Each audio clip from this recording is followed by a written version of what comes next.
All right, boys and girls, Benjamin Bok Choi here, and I'm sure most of you were a little bit confused to see Alex Albon pitting so many times at the Japanese Grand Prix.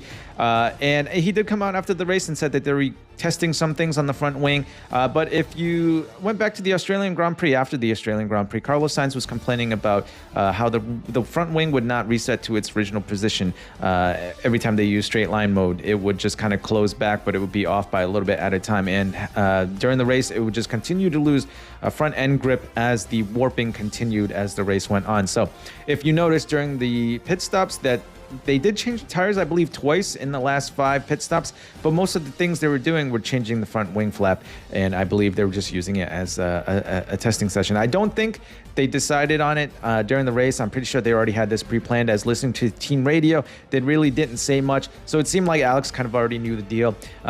They probably said something like, hey, if we're well outside the points, which they were, even with 2 cars not finishing the race, they were still well outside the points. Let's just go ahead and do this front wing test. So I believe that's what it is. I hope that James Vowles will come out in the next couple of days during his Vowles verdict and explain that a little bit more. But I think that's what they were doing, just testing the front wing flap and seeing if they can gather some more data before the 5-week break.